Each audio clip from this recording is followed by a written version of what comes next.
Assalamualaikum warahmatullahi wabarakatuh. Nami abdi Muhammad Iraino Riftansa Hasan ti kelas MIPA 4. Ayeuna abdi rek ngadongeng. Dongengna judulna Lutung Kasarung. Dina zaman kapungkur di Tatar Pasundan aya hiji karajaan anu dipimpin ku saurang raja anu wijaksana. Namina nyaeta Prabu Tapak Agung. Prabu Tapak Agung ngagaduhan dua anak awewe anu gelis. Namina Purabarangrang serta adina Purbasari.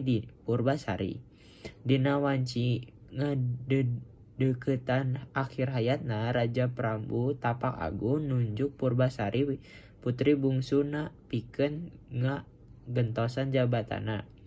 Abdi atos sepuh teuing. Waktuna abdi turun tahta, cek Raja Prabu.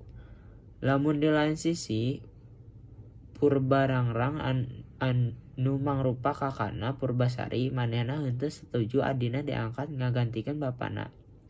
Abdi putra anu kedah bapa pilih, kuduna abdi anu ngagantikeun, cek Purabrang-brang naroskeun ka tunanganna nu namina Indrajaya. Kusabab sirih Purabrang-brang teras ngaduhan niat jore ka Purbasari. Manehna manggihan seorang nini sihir kanggo nyilakakan Purbasari. Nini sihir eta nyin Purbasari kulitna barobah jadi kaayaan totol hideung. Saentos kitu Purabrang-brang janten gaduh alesan kanggo ngusir kakana. Jalma anu dikutuk sapertos maneh henteu pantes jadi seorang ratu, cek Purabrang-brang. Saterusna manehna nitah saurang patih kanggo ngangsikeun Purbasari ka hiji leuweung. Salila di leuweung Purbasari ngagaduhan seueur rencangan anu mangrupa saantosan anu balalager ka manehna. Di antara sasatoan aya hiji monyet anu buluan hideung nu misterius namina nyaeta Lutung Kasarung. Dina semedi eta taneuh nu aya deket Lutung Kasarung barobah jadi hiji talaga alit. Caina herang kacidian. Caina ngandung ubar anu seungit pisan.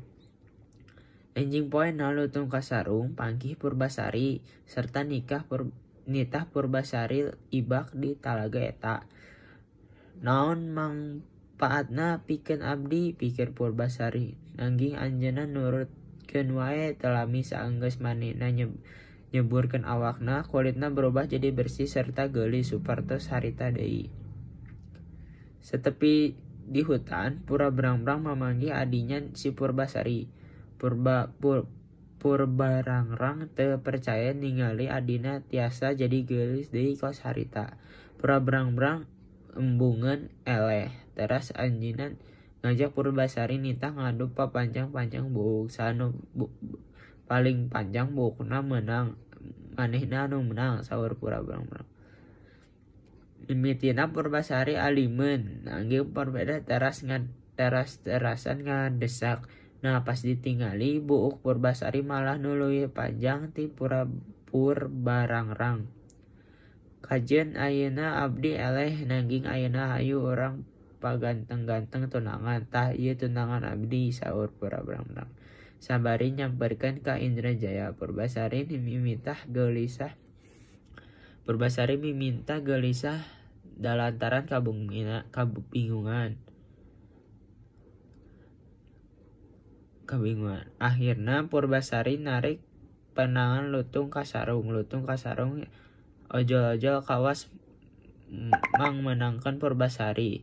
Purabrang-brang seuring nyalatak ngabahak.